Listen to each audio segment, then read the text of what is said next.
So in this video, I'm going to talk about the method of least squares. Now, this method is usually applied to fit a trend line to a discrete data. So we shall think of a set of data, a set of discrete data in this case, a set of points. You're given a set of points.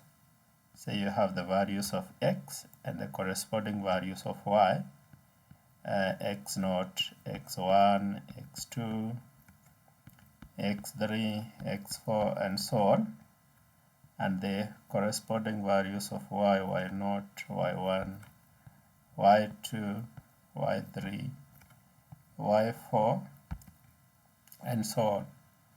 Now, the problem shall be to obtain a line that best represents this kind of data, an equation. The equation can be a straight line, it can be the equation of a curve, but we want the equation that best represents this set of data. One thing we can do when we have such a data is to plot what we call the scatter diagram. This is basically the diagram that shows the set of points. We locate these points on a plane. Say this is the point, for example, x0, y0. The next one is x1, y1. The next one is x2, y2, and so on. x3, y3, and so on. Now the problem is usually to draw a line that best represents this kind of data. Maybe it can be a curve or a straight line. Assuming that we can draw a straight line here, we draw a line that we think that will best represent this set of data. Now, because these points do not fall on one straight line, then some of the points, or even all of the points, may not lie on this line that we draw. It is important to note that there are many such lines that we can draw. We can draw such a line, we can draw another line like that, we can try to draw a line that passes through some points. There are infinitely many lines that we can draw to represent this kind of data. And if our line is a straight line, then it will be of the form y is equals to mx plus c, where m is the y-intercept, and rather m is the slope, and c is the y-intercept. Now, we may have a curve, but in case we have a straight line, then the equation will be of this form. So the problem is simply to vary the values of m and c, because if we vary the values of m and c, we get a different line. So the problem shall be to vary these values of m and c until we get a line that best represents this set of data. So how do we do this? We shall make use of the method of least squares. Now, the method of least squares basically computes the deviation of the individual points from the line, or basically the deviation of the line from the individual points. Notice that these points are fixed. The point x0, y0 is a fixed point. x1, y1 is another fixed point. x2, y2 is another fixed point. x3, y3 is another fixed point, and so on. So when we draw a line, it's the line that we are drawing that we can vary, so that we make the deviation of the line from the individual points as minimum as possible, as small as possible. And if the sum of if the sum of these deviations is 0, then we shall call that line the line of best fit. So we want to look at how we find these deviations. So I'm going to consider 2 points. So I have such a point and another point here, and maybe another point here. Let me consider just 3. So then I will draw a line. So the problem shall be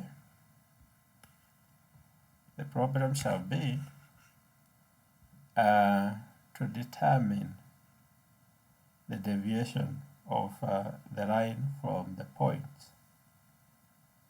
So we consider from this point here the vertical distance up to the line. From this point here, the vertical distance up to that line, and here the same. Sometimes we call this the residues. So at this point, maybe if the coordinates here were x1, y1, and these are x2, y2, for example, if those were the coordinates, then at the first point here, see that the value of y at this point is this value here, y1, which we are calling y1, and the corresponding value of x is the value here, which we can call x1, the value we have here. Now, the equation of this line, because it's a straight line, is y is equals to mx plus c. I don't want to use m and c, so I'll write y is equals to a plus bx. So here, b is the slope and a is the y-intercept. That's the equation of a straight line. So now, using this equation, we can compute the value of y at any point x. So at the point where x is equals to x1, we can compute the value of y, and it will be given by a plus bx1. And that's the value at this point here along the line. So this value here, a plus bx1. That's the value of y that we compute from the line, from the equation of the line. Similarly, at this other point, at this second point here, we see that the value of x is given by x2. So we have it down here, x2. From this point, we have the point x2 here. The corresponding value of y, is y2, this point. Now, but if we use the equation of the line to compute the value of y when x is equals to x2, then we get to this point here. At that point, the value of y is a plus bx2. That one we compute from the equation of the line. We substitute the value of x is equals to x2.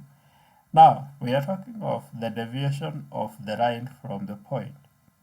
This is this distance that we can call E2. So it's basically y2 minus the value of y at this point minus the value of y along the line. y2 minus this quantity here, a plus bx2. So we can write that E2, the deviation of the the line from the point is equals to y2 minus a plus bx2. This is the deviation. Similarly, the deviation of the line from the point x1, y1, which we can call e1, will be the distance from this point to this point, from this point here to the right. So it's the difference between y1 and a plus bx1. So we can write e1 is equals to y1 minus a plus bx1. And we can continue computing these deviations of the individual points of the line from the individual points, so that now for a line of best fit we shall require that the sum of these deviations e1 plus e2 plus e3, if there was another point, plus e4, and so on, all this will sum up to 0. If the sum of the deviations is 0, then the line, we shall call it the line of best fit. However, it is not very easy to work with this equation that we have specified here. So we square each of these deviations, and then we see that when we square, you notice that some of these deviations will be negative, like when we write e1 is equals to y1 minus a plus bx1. Of course, you can note that a plus bx1 is greater than y1, so that will mean that e1 is negative. But if we square e1, then we get positive. So when we square each of this, e1 squared plus e2 squared plus e3 squared plus e4 squared, and so on, what we get will not get 0, but we require that this be a minimum. If we can minimize this expression, then we shall get the equation of best fit. And this equation that we get is what we call the least squares trend line. Now, we want to see how we can get this one. So we are saying that if we have some endpoints, if there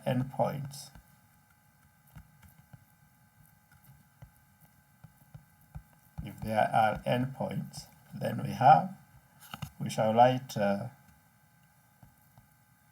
then we will need to minimize e1 squared plus e2 squared plus e3 squared, and so on all the way up to en squared, and this to be a minimum, need to be a minimum. So we need to minimize this expression, or we can write mathematically, we can just write the sum from I is equals to 1 to n ei squared is equals to a minimum, where ei in this case, when we write ei, we mean y at point I minus a plus b xi. This is the kind of an equation. This is for the case of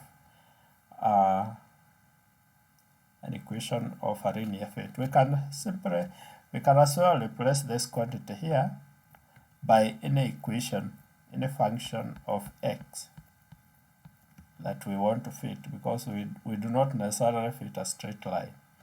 So that we write in general ei is equals to yi minus f of xi. In this case, we shall have, this one is a more general expression, because now we don't necessarily have to fit a straight line. We can fit a quadratic equation, we can fit a cubic polynomial, and so on. But if we want to fit a straight line, then the equation will be a plus bxi.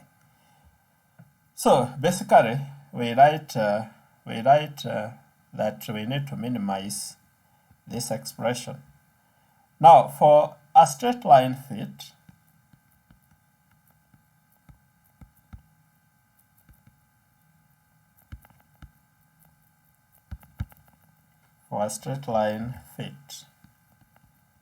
the one we were just demonstrating, we write ai is equals to yi minus a minus bxi.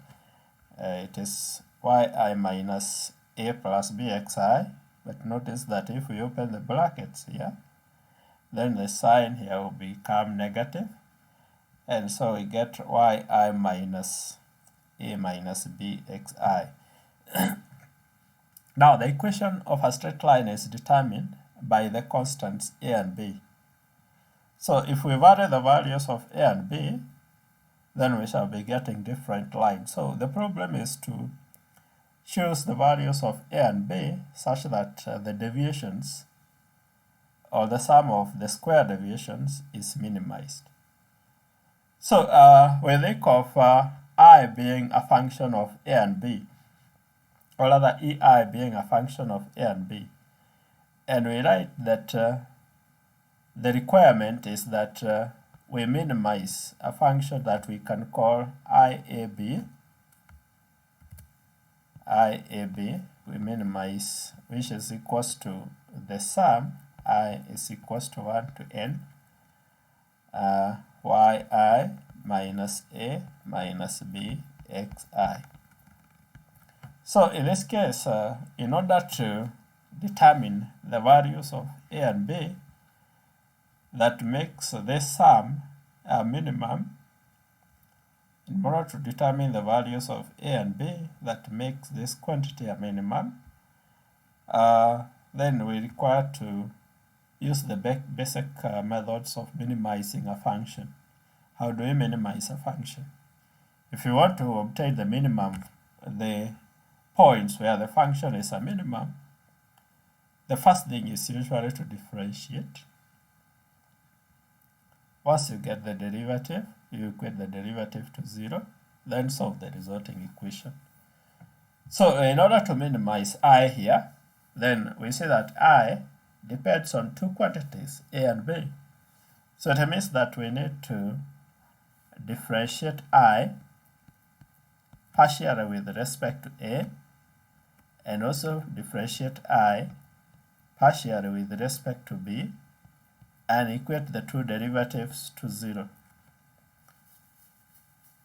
Equate the two derivatives to 0, and then solve the resulting equation. Now, this is the general method of minimizing the function. You differentiate a function, equate the derivatives to 0, solve the resulting equations.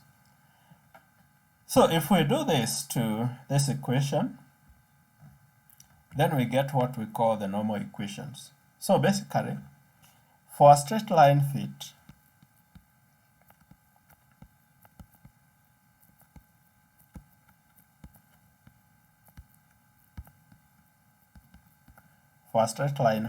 we have y is equals to a plus bx. Y is equals to a plus bx.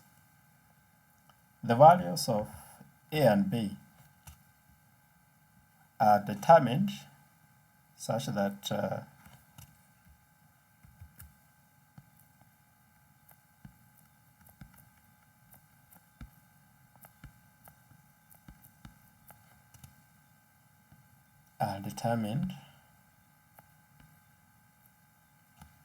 they are determined from what we call the normal equations.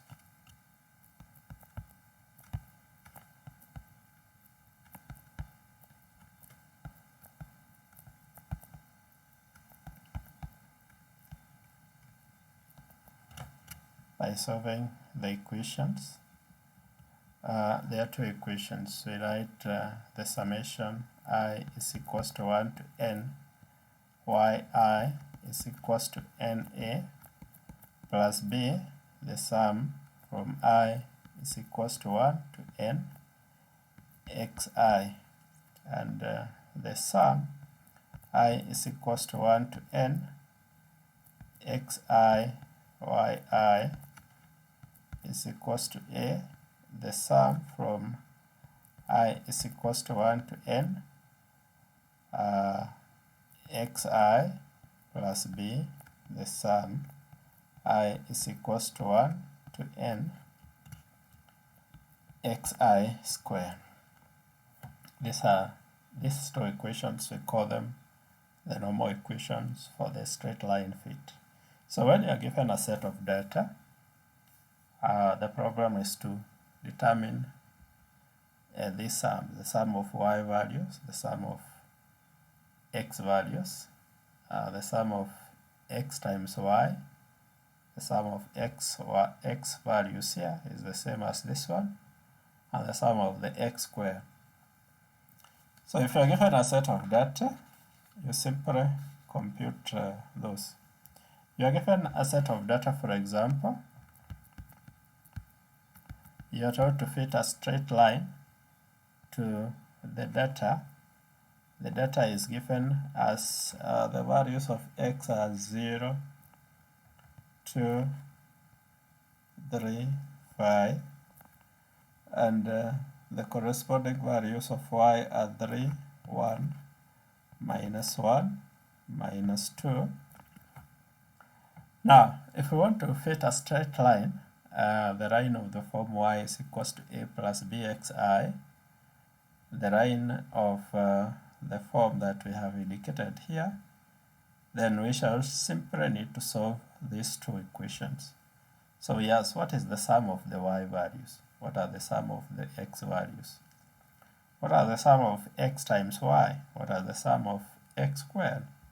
So the best way we can do this is by the use of the table. We can arrange this in a tabular format.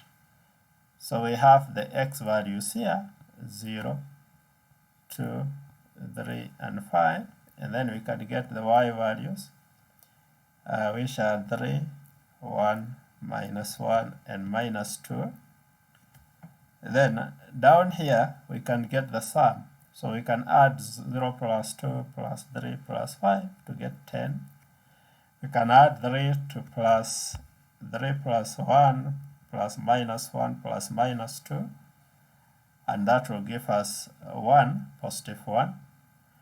Then we need then to get x times y. So first multiply 0 times 3 is 0, 2 times 1 is 2, 3 times minus 1 is minus 3, then 5 times minus 2 is minus 10, and we add these values.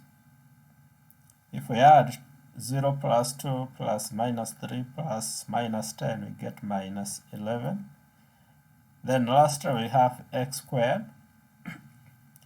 We square the values of x. 0 squared is 0, 2 squared is 4, 3 squared is 9, 5 squared is 25. Then we add these values, and the sum is 38. Then we say the number of pairs. N is the number of pairs, so we count how many values of x. 1, 2, 3, 4. So our n is equals to 4. There are n pairs. 1, 2, 3, 4. And now we substitute here. The sum of y values is equals to na plus b, sum of x values. You see that the sum of y values is 1. So we have 1 is equals to 4a plus 10b. The second equation is the sum of xiyi is equals to a sum of x plus b sum of x squared. Xy, the sum is 11 minus 11. So we shall write minus 11 is equals to 10a plus 38b. And you see that we get a set of linear equations in two unknowns. So from here we can use any method to find the values of A and B. We can use a method such as elimination. If we want to use elimination, we can take the second equation here and multiply this by 2, and we can take this other one and multiply by, if we want to eliminate A, we can multiply by 5, this one. The second one we multiply by 2. So if I start with the second equation, I'll have 20A plus 72B is equals to minus 22. This is 76, not 72. Then the first equation I multiply by 5, so I have 20A. I multiply by 5. 10B times 5 is 50B is equals to 5. And now because I want to eliminate A, I'll subtract these two. So I get here 26B is equals to minus 27. And then B will be minus 27 divided by 26. We can express this in decimal, which will be minus 1.03846. Approximately correct 5 decimal places. And then we compute the value of A. We can then substitute the value of B in one of the equations and get A, which will be a value of 2.84615. Now the equation of a straight line here is supposed to be y is equals to a plus bx. So I'll then substitute the value of a, 2.84615 minus 1.03846x. So this is now the equation of best fit, the equation of best fit.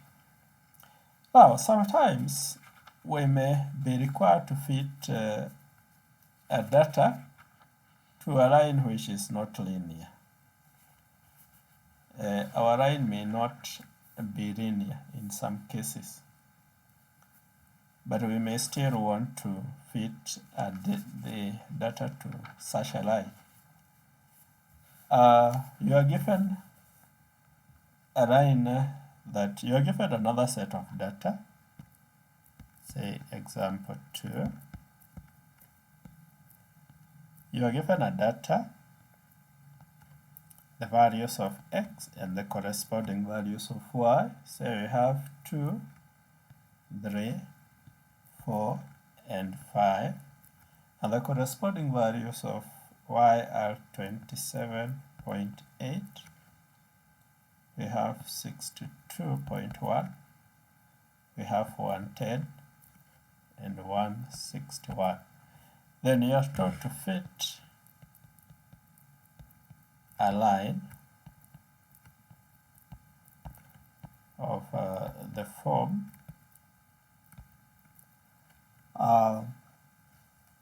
say y is equals to a x raised to power b. So this is not a straight line, and we cannot use the normal equations that we had specified there. But of course we can go back to our general equations up there where we had the deviations exi, or where we had I. Substitute f of xi with the equation we have here and derive the new normal equations. But that method may not work very well with because we can have many different kinds of equation, and we may not want to be deriving each time the normal equations each time. For an equation of this kind, there exists a method that we call the Hellenization of the equation. We can make this equation to be to look like a linear equation.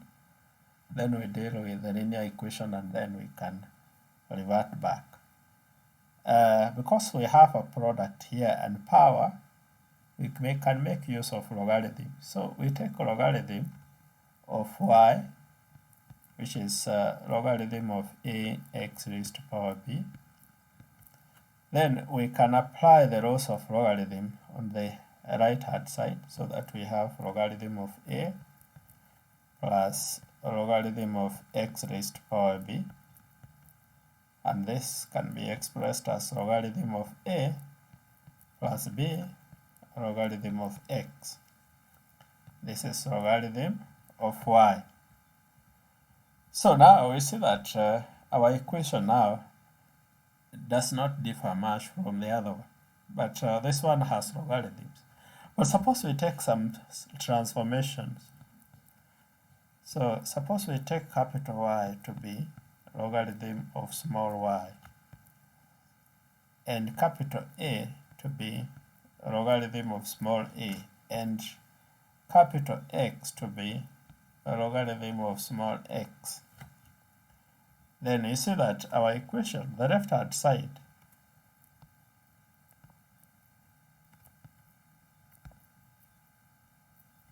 the equation now becomes y is equals to a plus b x,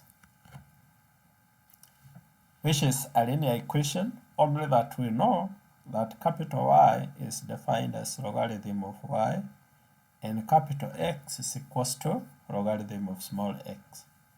So now with this new equation here, we can now write the normal equations. Notice that in our earlier equation, we had something like y is equals to a plus bx. Notice that now the coefficients, this one doesn't differ much. They look almost the same, order that we have capitals, capital A, capital Y, and capital X.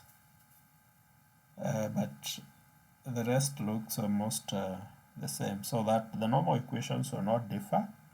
We shall have the sum I is equals to 1 to n, capital YI is equals to n a plus b, the summation I is equals to 1 to n xi capital.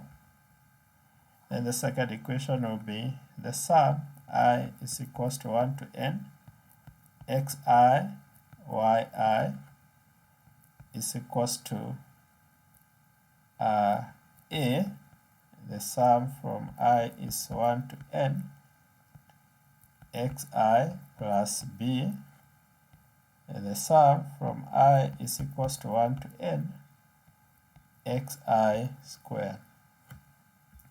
So now we will have our data. We have x and y. These are the small x and the small y. Let me write like that, and small y like that. So we have the values of x 2, 3, 4, and 5,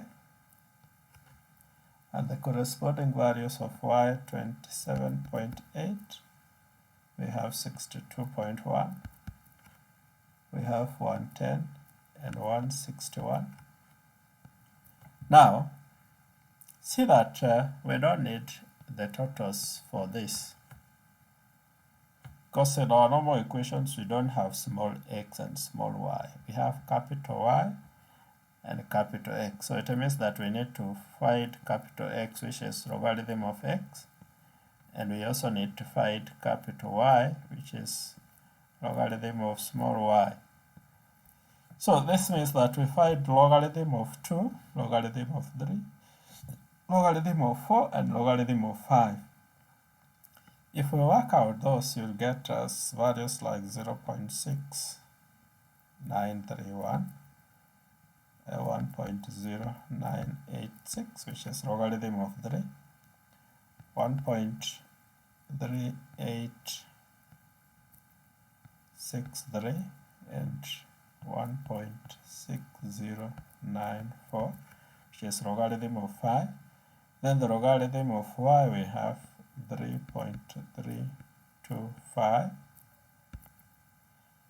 We have 4.1287, 4.7005, and 5.0814.